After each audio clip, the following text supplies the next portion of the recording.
So, magandang gabi po sa ating lahat. Rinig po ba? Opo. Okay. So, para po sa ating program po ngayon, gabi, tayo po ay magkakaroon ng opening song, and then pagkatapos po ng ating opening song ay pangunahan po tayo ni Sister Sam sa opening prayer, and pagkatapos po nun ay ang salita ng Panginoon na pangungunahan sa atin ni Sister Michelle, and pagkatapos po nun, ang closing prayer po natin, closing song and closing prayer po ng ating tagapagsalita. Muli po, magandang gabi po sa atin at God bless po sa ating lahat.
Sister Sam? Tayo po ay manalangin. Let's pray, Father in heaven, thank you for a wonderful day that you have given unto us and for this evening as well, for letting us gather here once again as we have our daily evening devotional. Please help us to understand what the speaker is going to say. Please help us apply the message to hear in our hearts and in our minds so that we may show it in our daily lives and to the people who are around us. And please also have the sick touch from the healing hands. Please forgive our sins that we have committed against thee. Thank you for always hearing and answering our prayers. In Jesus' name we pray. Amen.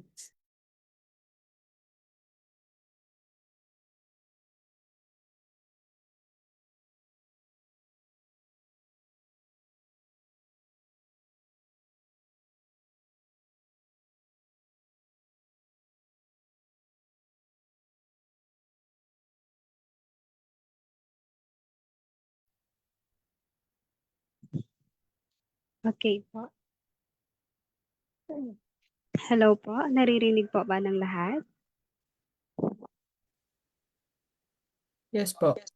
Okay po. So, good evening po sa muli and purihin at pasalamatan po natin ang Diyos for this another evening po na Kanya ipinagkaloob sa atin para patuloy po na pag-aralan at pagbulay-bulayan po ang Kanyang mga salita. And I do hope and pray na sa magiging topiko po natin o pag-aaral po natin ngayong gabi ay matulungan po ang bawat isa na makamit po natin ang kasakdalan na ninanais po ng Diyos para sa atin. And praise God kasi po patuloy niya po na pinaparanas sa atin ang kanyang gabay, ang kanyang pag-iingat at maging ang kalakasan din po sa araw-araw po na ah, ating natatamasa. And I hope and pray na boses po ng Diyos ang marinig po natin na siyang mangusap po sa atin, sa bawat isa sa atin ngayong gabi. And paumanhin po, hinahabol ko pa po yung hininga ko. And so let's proceed po sa ating pag-aaral. Ang pag-aaral po natin ngayong gabi ay pinamagatan po na Christ our righteousness. So si Kristo na ating katuwiran. And we know na wala tayong sarili nating katuwiran, no? Anything na ginagawa natin is nagagawa natin, especially the good things na ginagawa natin, it is because of the working of Christ in and through us. So, sa pag-aaral po natin ngayong gabi, ay magiging mas malalim pa po, no, ang ating maiintindihan sa patungkol po sa katuwiran ni Kristo na siyang atin din pong magiging katuwiran kapag si Kristo na po ang naghari po sa ating mga buhay. Ang ating pong key text ay matatagpuan po sa Romans 3 verse 25 rather, na sinasabi po, whom God hath set forth to be a propitiation through faith in his blood, to declare his righteousness for the remission of sins that are past through the forbearance of God. And we know na ang tinutukoy po dito na naging sacrifice for us, no, to redeem our souls is none other than our Lord Jesus Christ. No? Na sa pamamagitan po ng kanyang katuwiran, tayo ay nalinisan at nalilinisan ng patuloy po sa ating mga kasalanan. No? And what a great and sacred as well as blessed na privilege to be redeemed by the Son of God. Nasa sa gitna ng ating kalunos-lunos po na kalagayan dahil sa kasalanan, but there was one who was willing and who is always willing to redeem us, no? Mula po sa pagkahulog natin sa kasalanan. And sabi nga po sa unang paragraph, sabi po dyan, Christ is called the Lord our righteousness, and through faith each one should say, the Lord my righteousness. When faith lays hold upon this gift of God, the praise of God will be upon our lips, and we shall be able to say to others, behold the Lamb of God, which taketh away the sin of the world. No, and the Bible describes Christ as our righteousness. And through faith daw po ay maaari nating angkinin na He is indeed our righteousness. And when we come to be established po sa katotohanan na yan, ay mas magiging malalim pa po ang ating relasyon sa Diyos. As well as mas magiging matibay pa po ang ating pakikipagdigma against the prince of this world, the prince of darkness, against sa ating mga weaknesses, against sa ating mga kasalanan, no? And the spirit of prophecy says na the third angel's message in verity is the message of righteousness by faith. And Satan trembles every time na magiging settled po ang isang kaluluwa sa katotohanan na yan, especially the justification by faith. Kasi alam po niya na mawawalan siya ng kalakasan, ng kapangyarihan na managumpay over sa isang kaluluwa. Kasi nga po, when we come to understand and be established of that truth, magkakaroon po tayo ng kalakasan na sa pamamagitan po pala ng katuwiran ni Kristo ay makaka-overcome tayo sa mga silo ng kaaway. Kaya nga po, madalas or kaya pinapaigting ni Satanas ang kanyang mga gawa, no? Especially when it comes to this truth. Kasi ayaw niya nga po na tayo ay masettled sa katotohanan na ito. Kasi alam niya na magtatagumpay tayo by God's grace at hindi niya tayo maaangkin. And sabi nga po na when faith lays hold upon this gift of God, kasi nga po, salvation is a gift, no? Faith is a gift from God. Magkakaroon tayo ng kalakasan and we shall be able also, no? Na mabahagi ang kaligtasan sa iba. To point them to Christ, which is our only righteousness and our only salvation. Okay? So magpatuloy po tayo sa next po na slide. Sabi po dyan, we shall then be able to tell the lost concerning the plan of salvation, that while the world was lying under the curse of sin, the Lord presented terms of mercy to the fallen and hopeless sinner and revealed the value and meaning of His grace. Kasi po, kapag naranasan natin ang kaligtasan, magiging matamis siya para sa atin at magiging mas malalim po yung pag-impart natin sa iba. Kasi yung prinsipyo nga po, di ba, nasabi doon na we cannot give what we don't have.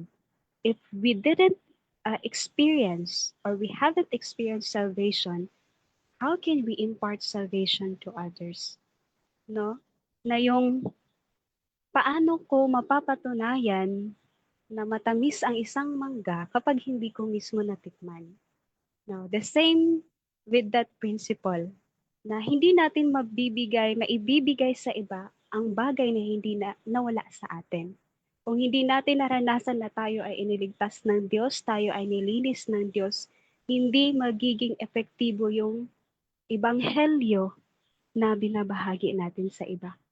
Magiging hanggang salita lamang po siya at hindi makikita sa ating buhay. Kaya nga po, kapag naranasan natin ang biyaya ng Diyos na nagliligtas sa ating mga kaluluwa, ay maibabahagi din po natin ito sa iba. No? Lalo po sa mga makasalanan na nawawalan ng pag-asa. Na kapag narinig nila kung paano tayo iniligtas ng Diyos, paano ang kanyang katuwiran ay kinubli or kinover ang ating pagkamakasalanan, and even nilinisan tayo sa ating pagkasalanan, sa ating mga kasalanan po, rather, ay magkakaroon din po ang mga makasalanan katulad lang din natin ng pag-asa, no? Na may pag-asa pala kay Kristo. Okay po, let's proceed po sa next slide. Sabi po dyan, grace is unmerited favor. No? Kapag sinasabi po nating grace or biyaya, hindi siya yung pinagsisikapan natin upang makuha. Kasi nga po, kusa siyang ibinibigay ng Diyos sa atin. Hindi natin kailangan pilitin ng ating sarili na hingin natin sa Diyos. Kasi kusa nga po siya na binibigay ng Diyos sa atin, especially when we ask for it. And even may mga panahon na hindi man natin hinihingi ang grace, but in reality, ay kailangan po natin actually na to pray for His grace every day. But sabi nga po dyan, grace is unmerited favor. Hindi natin siya kailangang pagsikapan kasi kusa po siyang ibibigay ng Diyos. And we as fallen humans, we are constantly experiencing that grace na unworthy tayo, but by the grace of God, kung ano man yung mga biyaya, mga kaloob po na natatanggap natin from Him, it is because of His grace. No? Grace to the unworthy na mga nilalang katulad natin. And by understanding that grace, mas lalo po natin na maiintindihan kung gaano kalalim ang pag-ibig ng Diyos sa atin. No? Kung gaano kalalim ang pag-abot niya sa atin. No? Sabi nga po na His saving grace, no? Yung biyaya na nagliligtas. And sabi nga po, it was grace that sent our Savior to seek us as wanderers. At dahil sa biyaya pong ito na pumarito ang ating Panginoong Hesukristo upang hanapin tayong mga nawala. No? Napaka sabi nga, amazing grace. Hindi natin masukat, hindi natin kayang abutin no, ang grace na ito. And praise God for that. Because of that grace ay narito pa po tayo. No? Narito pa po ang bawat isa sa atin na patuloy na tinatamasa po ang kabutihan ng Diyos. Okay po, let's proceed to the next slide. Sabi po, no man can look within himself and find anything in his character that will recommend him to God or make his acceptance sure. And in reality, when we come to look at ourselves, lalo tayong manghihina. Because ang mabibihod natin or ang makikita natin is yung sinfulness natin, yung weaknesses natin. Yes, though, hindi siya totally, hindi tayo totally dinidiscourage na examine ang ating mga sarili kasi we need it naman po. Kailangan nating examine ang ating mga sarili, ang ating puso, ang ating isipan to see kung saan pa tayo may mga kahinaan at ano pang mga bagay na kailangan nating isuko sa Diyos upang tayo ay dalisayin. But we should not focus on those things, no?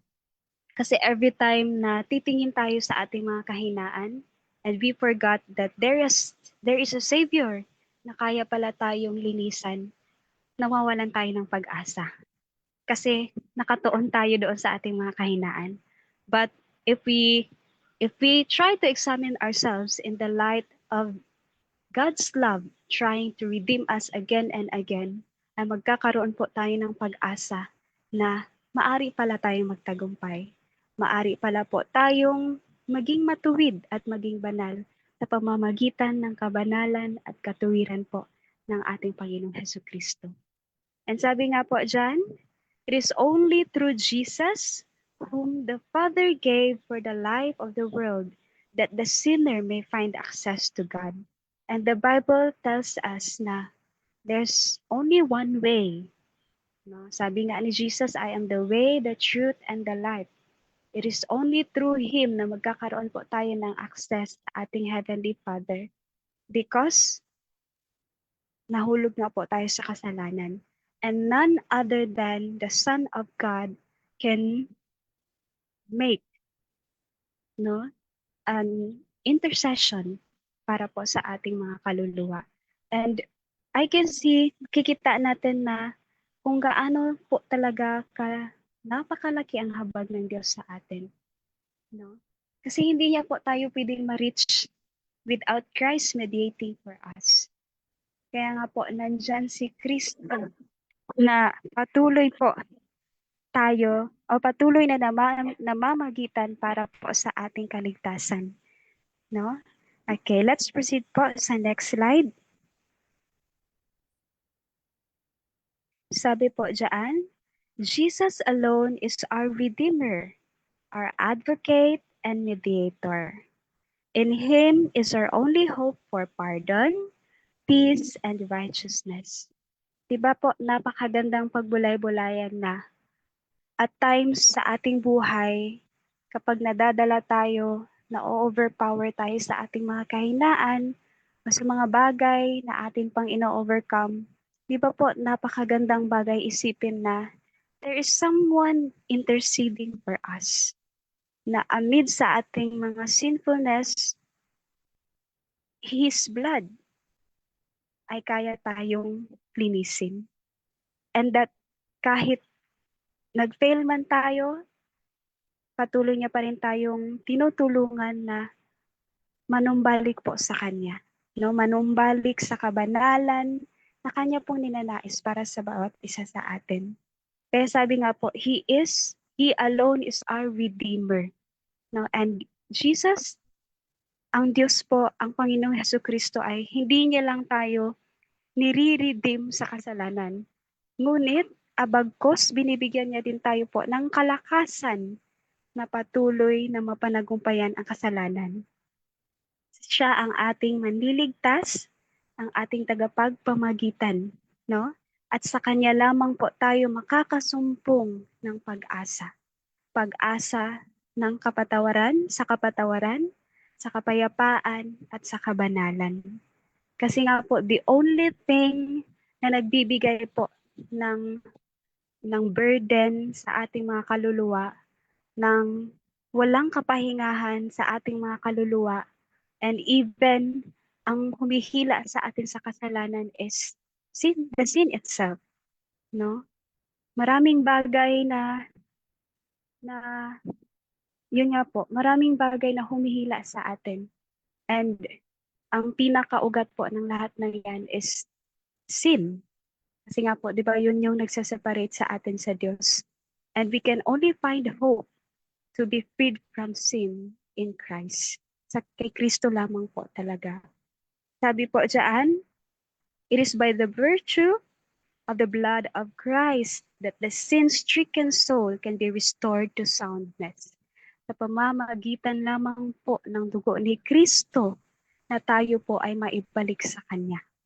No? And we are all sin-sick souls. Whether we accept it or not, tayo po ay mga may karamdaman spiritually. No? And that karamdaman is because of sin na nasa atin pa po. Na yun po yung patuloy na isinasamo ng Diyos sa atin na bitawan natin. Kasi hanggat chine-cherish natin ang kasalanan natin, hindi po siya makakagawa sa atin. No?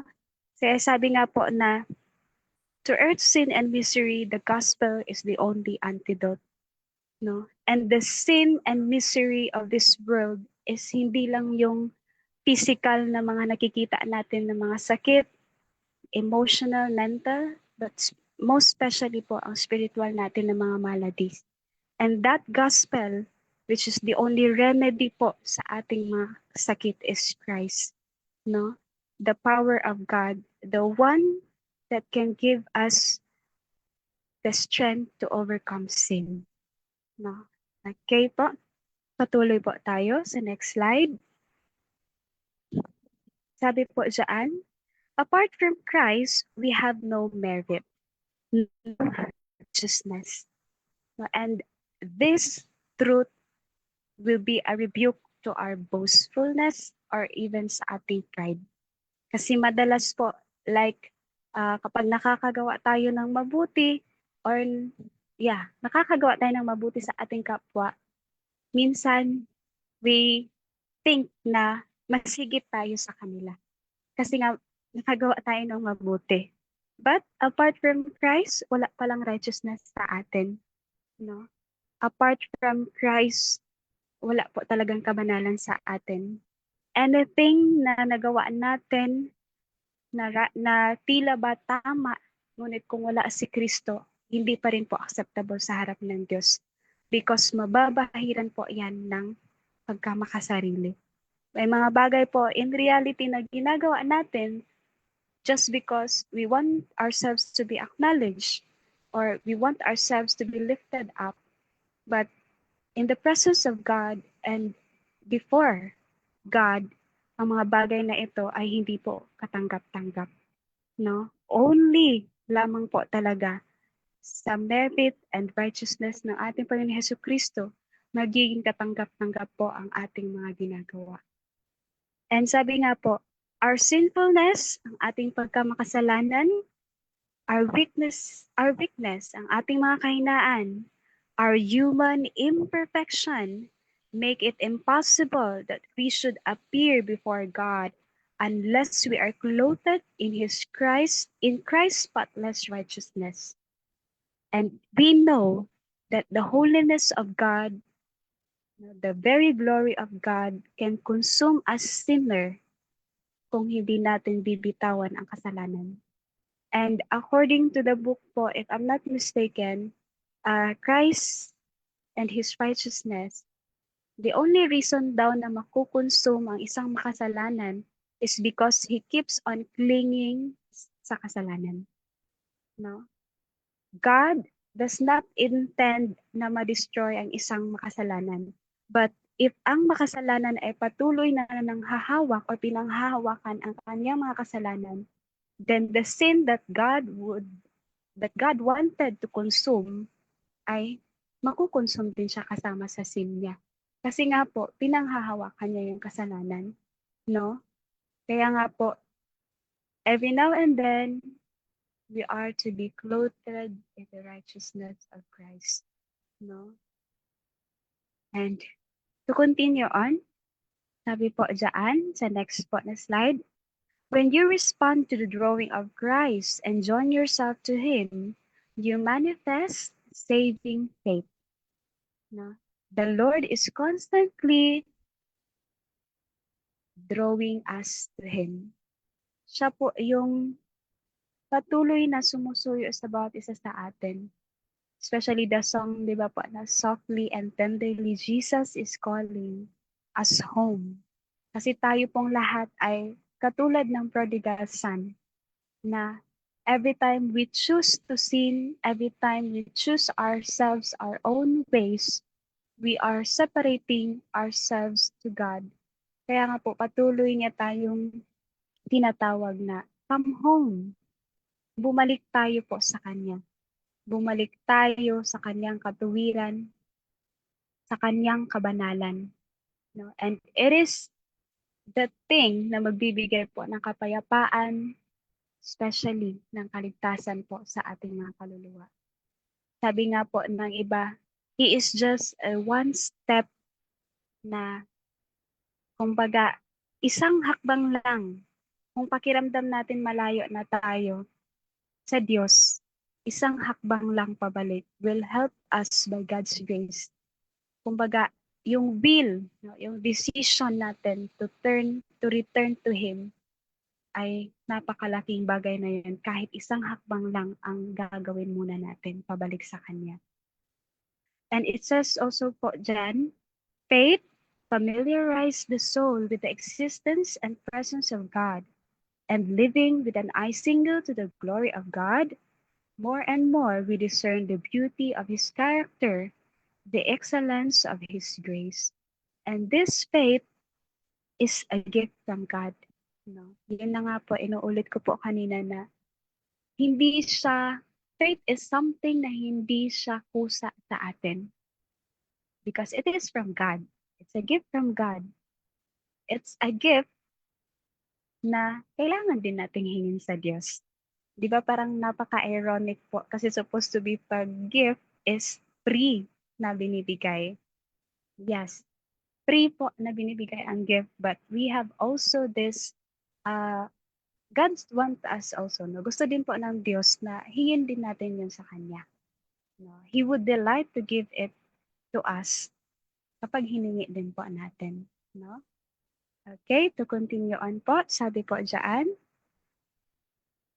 the next po na slide, our souls become strong in spiritual power, for we are breathing the atmosphere of heaven.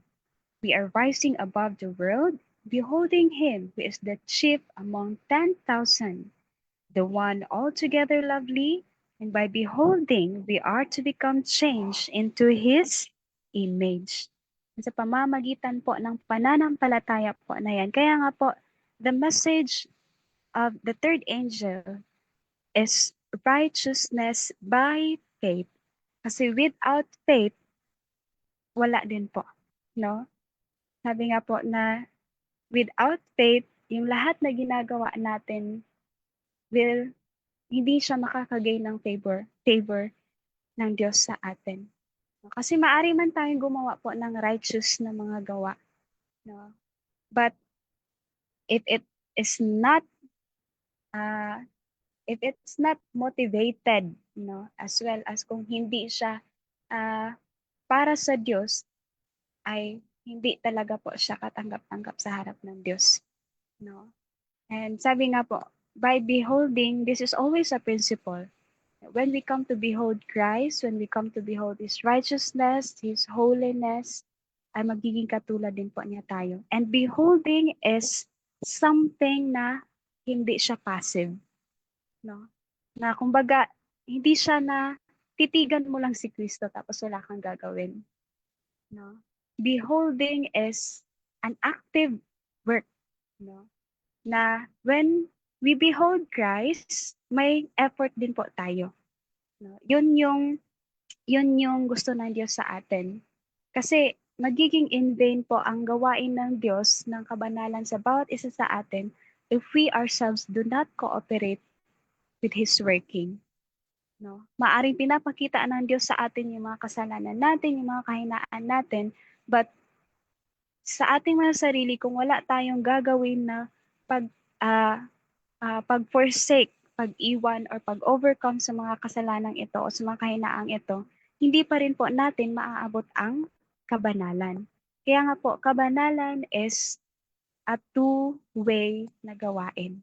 It is a working between a soul and God, between God and our souls. No? Hindi lang po siya working ng Diyos alone. Kasi God needs our cooperation. No? Hindi pwede na aandar ang motor na hindi natin pinapaandar. No? Hindi po ganun. So we have our own work in the working po ng righteousness ng Diyos sa atin.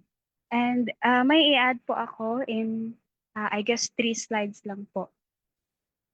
To make it, para ma-emphasize pa po more ang righteousness, kung gaano kahalaga po ang katuwiran, especially ang katuwiran ni Kristo, hindi po ang sarili nating katuwiran. Sabi po dyan, sa next po na slide natin, taken po from the book Wagoner on Romance ni E.J. Wagoner. Sabi po dyan, righteousness means right doing. So ang katuwiran, ibig sabihin ay ang paggawa ng tama. It is active. No? Kasi nga po, it takes an action para yung iniisip natin na mabuting gawin ay maisagawa. Kasi hindi man po pwede na hanggang sa isip lang tayo na gagawin ko itong mabuting bagay na ito. It needed to be done. No? Kailangan talaga siyang gawin. The righteousness of God is God's right doing. And this is the very point na ang kabanalan ng Diyos ay yun din po ang paggawa ng Diyos ang katuwiran ng Diyos ay yun din yung paggawa niya ng matuwid na bagay. No? And sabi po, God's right doing His way at siya ring kanyang paraan. And since all His ways are right, it follows that the righteousness of God is nothing less than the life of God. At dahil yun yung paraan ng Diyos, kaparaanan ng Diyos, na matuwid na mga kaparaanan, nangangahulugan lang po ito na ang katuwiran ng Diyos ay siya rin mismong buhay niya. Ibig sabihin, sabi po sa Biblia, di ba, be therefore holy, for our God is holy. So holiness ay nagpapakita, nagre-reflect lamang po kung sino ang Diyos natin. No? Kumbaga ang katuwiran ng Diyos na ninanais niya sa atin ay nagpapakita lamang din ng pagiging matuwid niya talaga. I hope po na nasundan niyo yung punto ko. No? Na yun nga po, kumbaga sa buhay ni Kristo, kung ano yung pinapangaral niya ay siya rin yun. Nakikita sa buhay niya. No? Now, when we come to be professed people of God, what we profess should be seen in our lives. When we profess to be peculiar, when we profess to be His followers, ay nawa makikita din yun sa atin. No? So, ganun din po, na kapag ang katuwiran ng Diyos o ni Kristo ay nasa sa atin na, makikita po yun sa ating buhay. Hindi dahil pinipilit natin na maipakita, ngunit kusa po siya na makikita sa atin because we constantly allow Christ to dwell in our lives. No?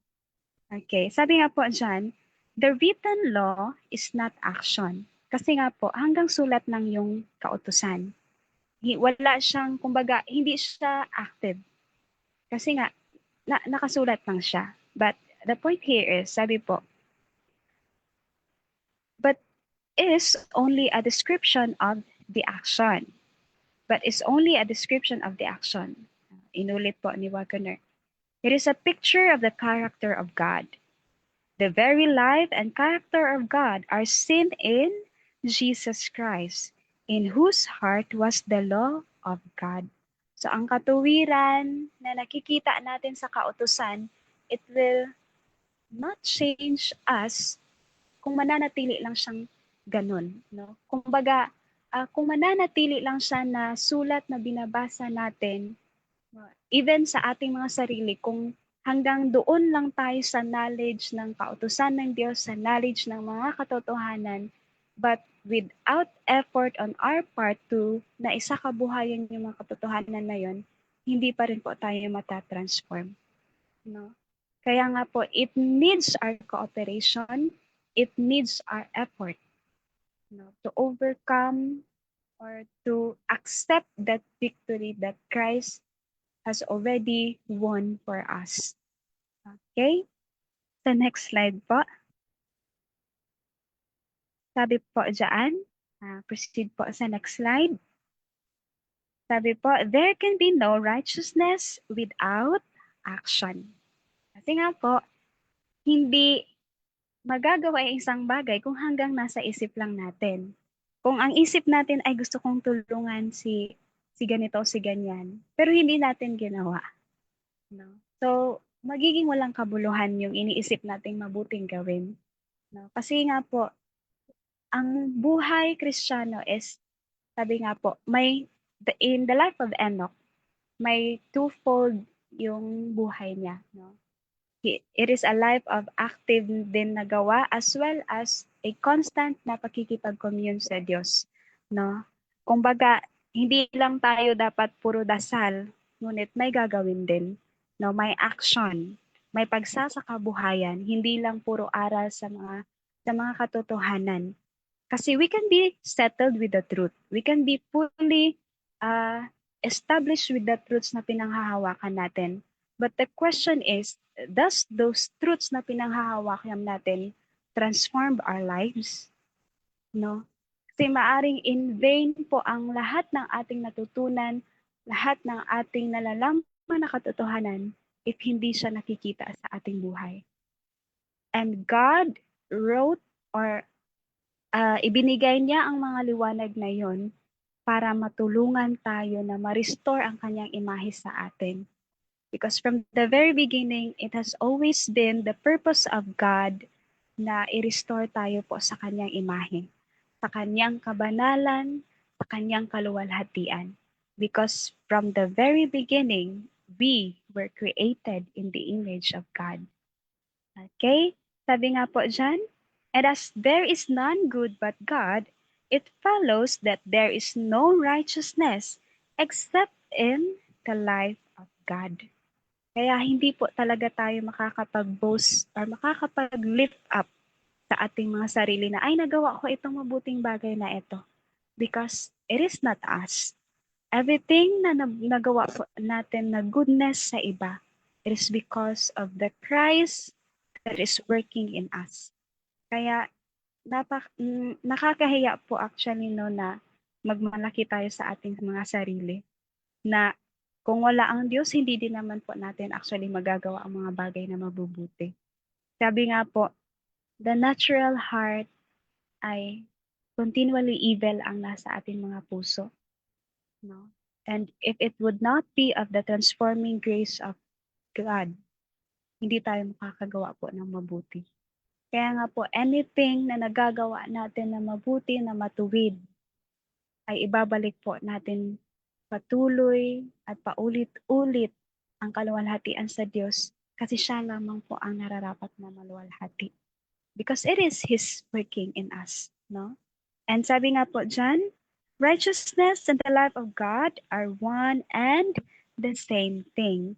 Ibig sabihin po, kapag wala po palang kabanalan at katuwiran sa atin, ibig sabihin hindi ang buhay ng Diyos ang nasa atin. And we know na dalawang bagay lamang po yan. If it is not the Spirit of Christ, of God dwelling in us, then it is the spirit of the enemy. Kaya nga po, we are to wrestle with the prince of this world, with the prince of darkness. No? Kasi He is also striving na maghari po sa ating mga kaluluwa. And we cannot overcome Him sa ating sarili lamang.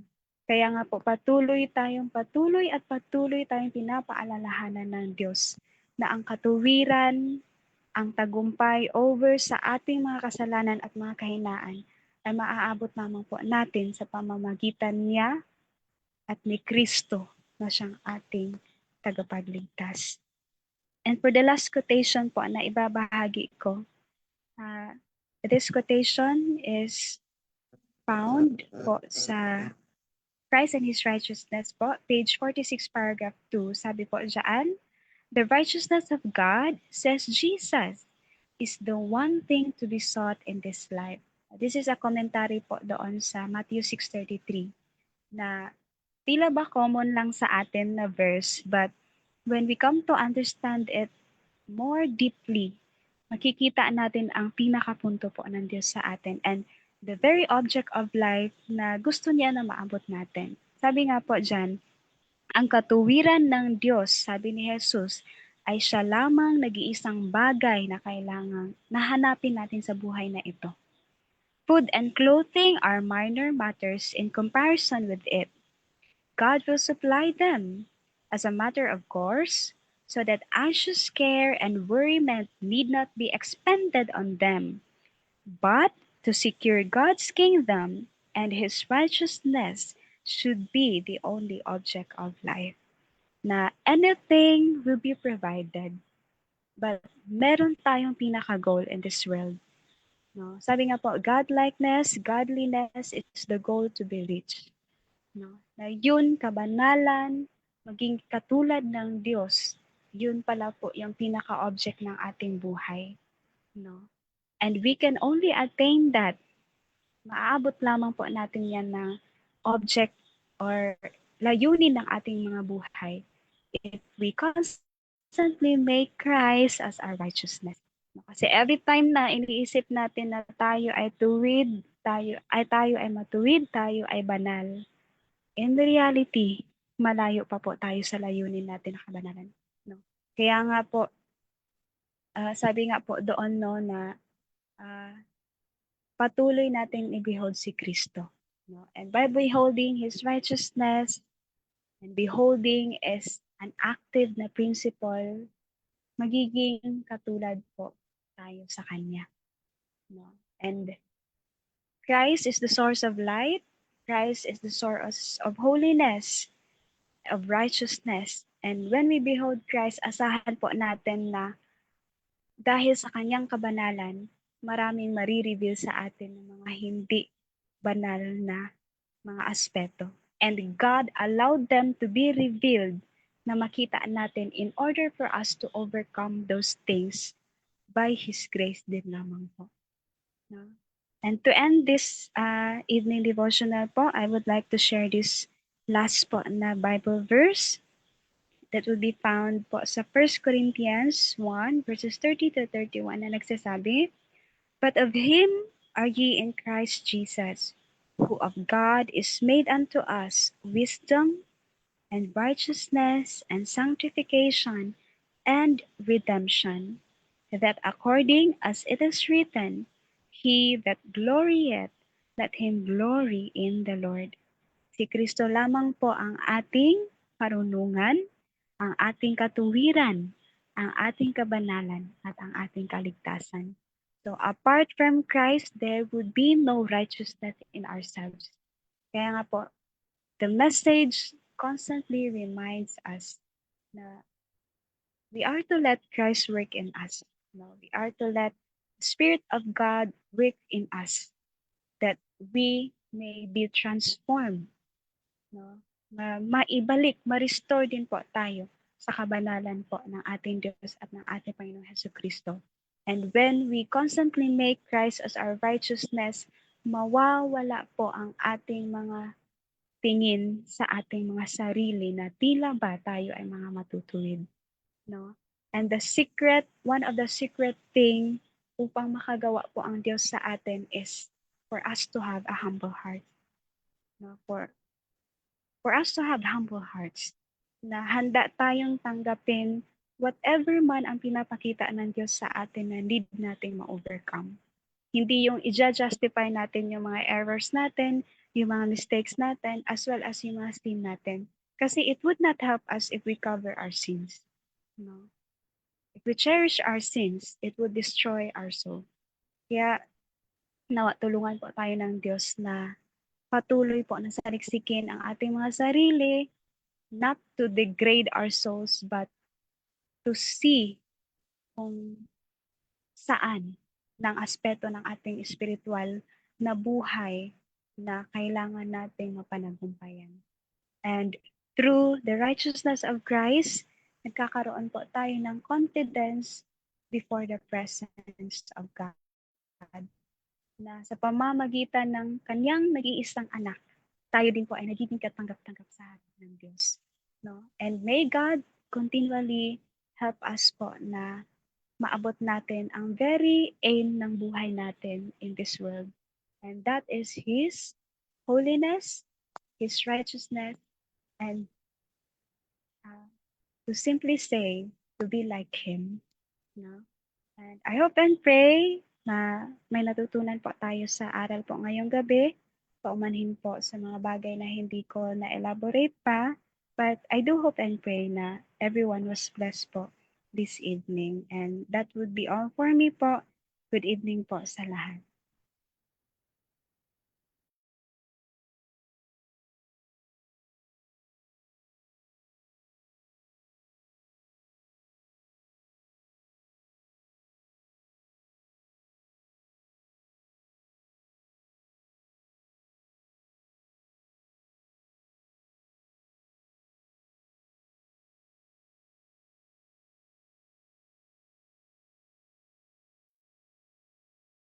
So, maraming salamat po at Sister Michelle sa message po.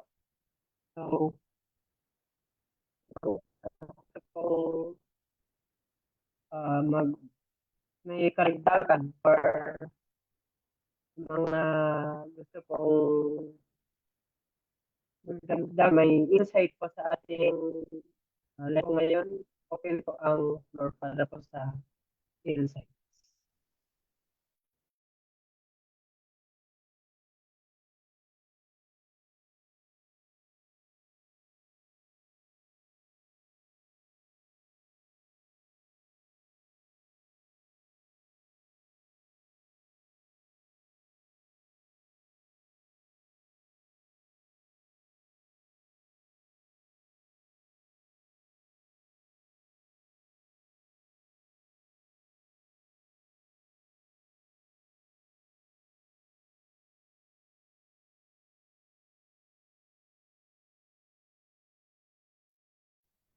So, kung wala na po, let's proceed na po sa ating closing song and closing prayer po ng ating speaker.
Let us reverently kneel po for our closing prayer.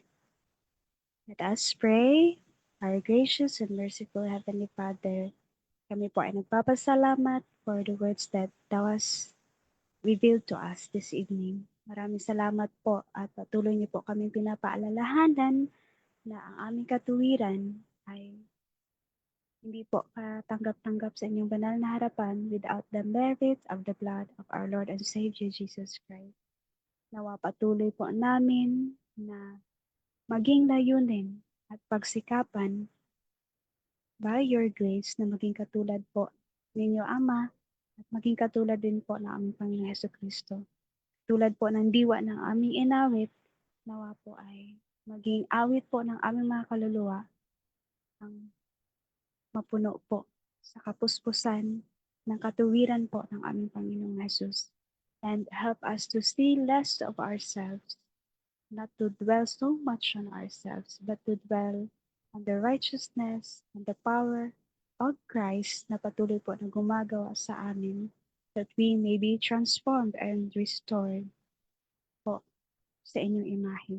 And this evening, as we temporarily repose po, loving Father, may Thou continue to guide us sa natitirang oras po na gamitin po for your glory as well as magkaroon po ng kapanatagan ng aming mga kaluluwa as well as kapayapaan with heaven's forgiveness po sa aming pong mga pagkakasala, sa aming pagmamalabis po at pagkukulang sa inyo.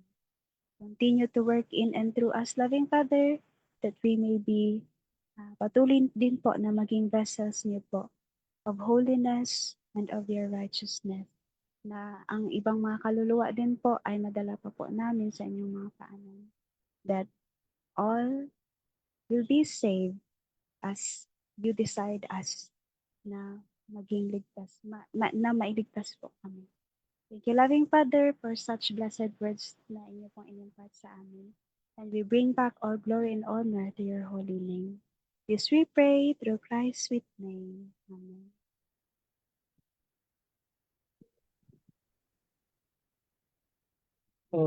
Maraming salamat po muli sa ating speaker na si Sister Michelle at maraming salamat po din sa mga nag-join sa ating Zoom and aki po kayong inaanyayahan din sa ating morning devotional na magaganap po bukas po ng alas 5 ng umaga at ang ating evening devotional po ay alas 6 po ng gabi. So, muli po magandang gabi at God bless po sa ating lahat.